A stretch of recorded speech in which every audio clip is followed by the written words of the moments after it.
Salut, salut! Dans cette capsule, je vais vous parler de différents types de fonctions qui sont, en fait, il y a des fonctions qui font quelque chose comme pour nous, et il y a aussi des fonctions qui vont retourner une valeur. Donc, c'est comme deux sortes de fonctions. Puis, on en a déjà un peu vu, OK? Fait que si on se rappelle, en fait, il y a des fonctions qu'on a vues comme ellipse, hein, qui vient dessiner, donc faire quelque chose pour nous, et non pas retourner une valeur. Donc, je ne peux pas faire float x égale ellipse.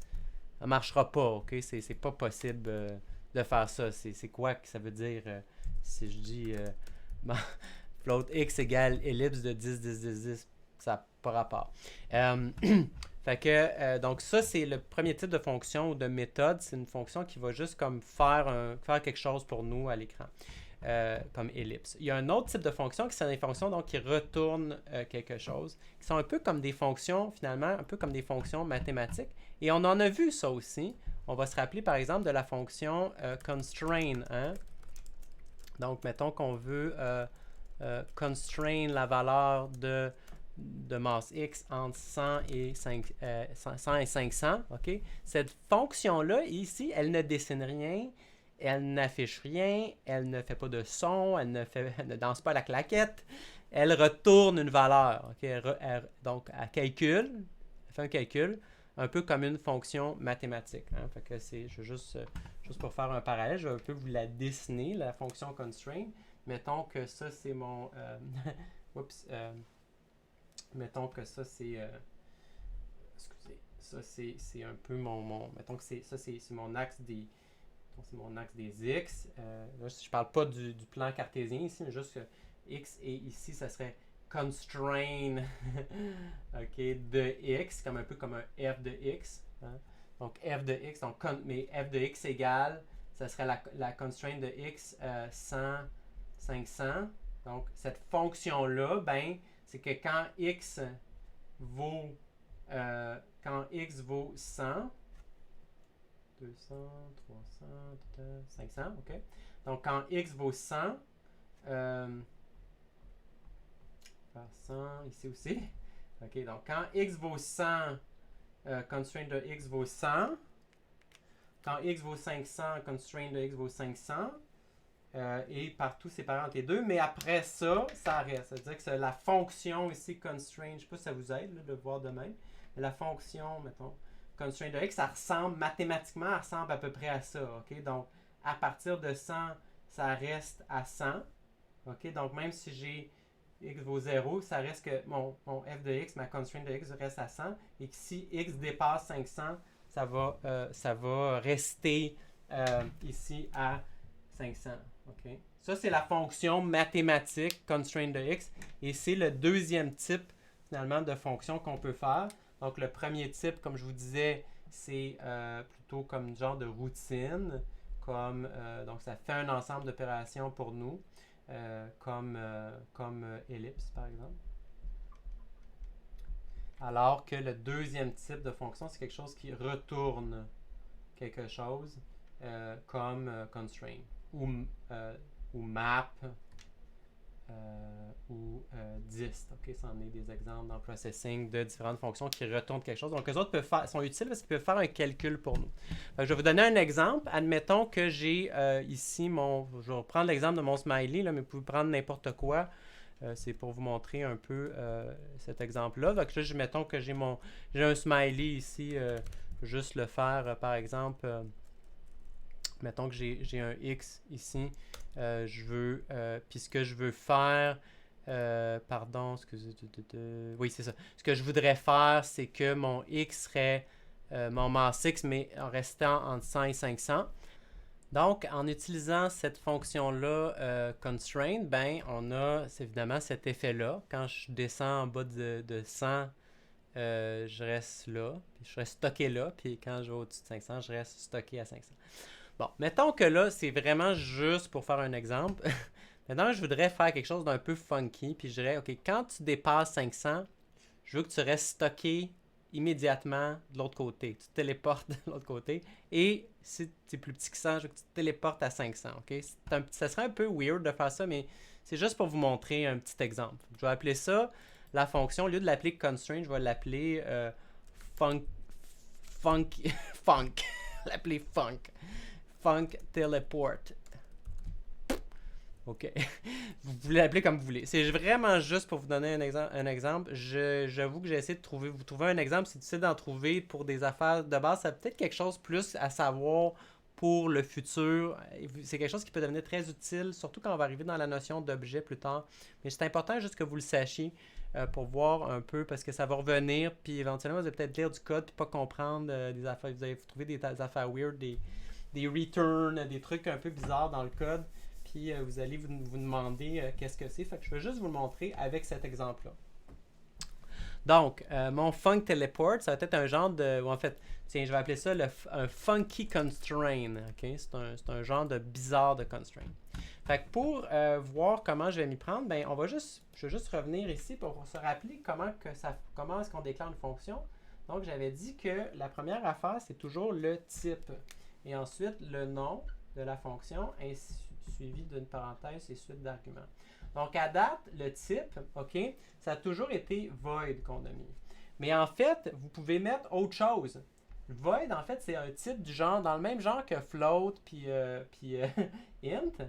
C'est juste que void, ou boolean, c'est juste que void, c'est un type qui est vide. Ça veut dire vide. Fait qu'on utilise void quand on veut des fonctions justement comme des routines qui font juste dessiner quelque chose, faire quelque chose.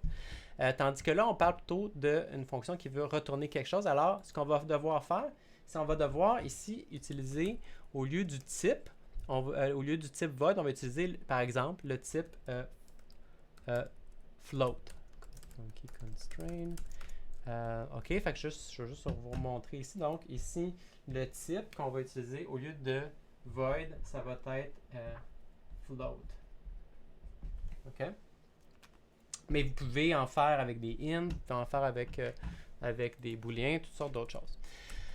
Fait qu'est-ce que je vais faire? Ben, je vais dire, OK, mon funky constraint, je pars d'une valeur value qui va entre min value et max value. OK? Bon. Fait que là, ce que je peux dire, ben, si la valeur est plus petite que la min value, là, ce que je vais faire, si vous vous rappelez bien, je vais dire, si c'est plus petit que min value, qu'est-ce que je fais?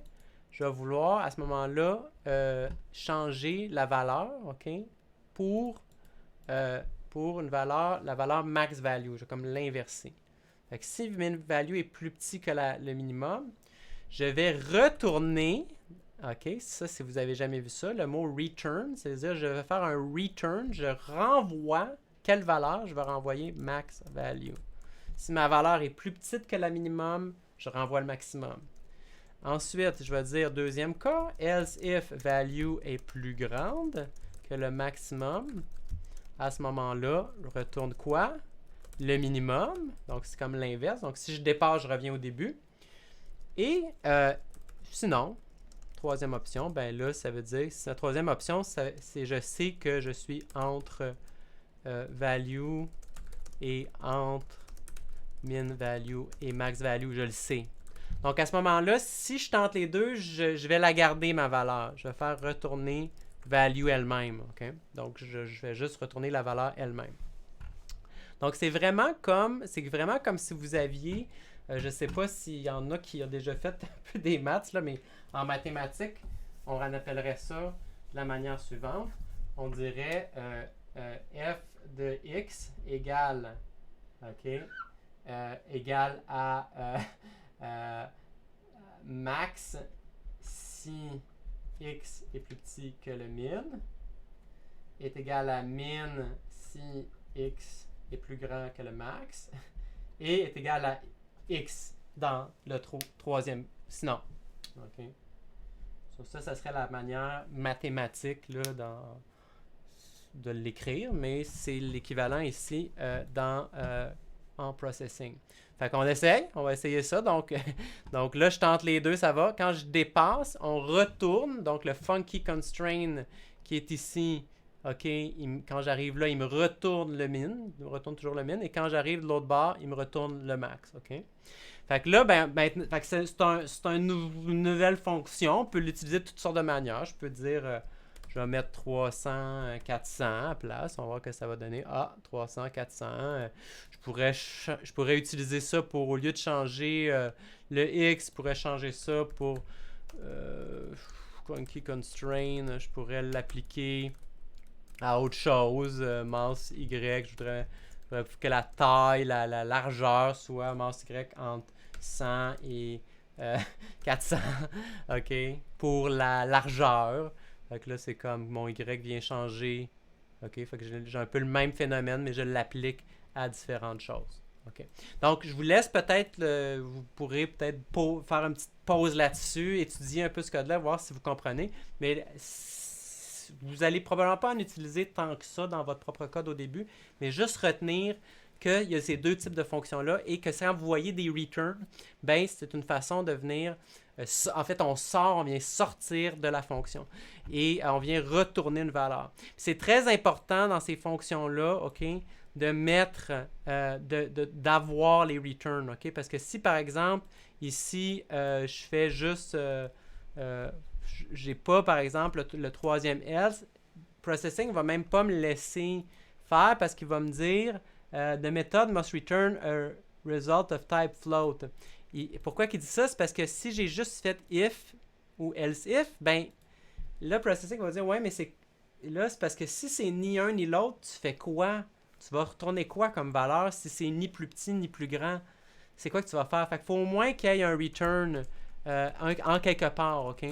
Donc, que ce soit à l'intérieur d'un else ou au moins un return à la fin, il faut faut que processing sache que la fonction va retourner quelque chose parce que sinon, il y a une chance quelque part que ça ne fonctionne pas. Puis là, si ça ne retourne rien, ben, ça se peut pas une fonction de type float qui ne retourne pas de float, ça se peut pas. Il va aussi falloir évidemment retourner le bon type de valeur. Hein?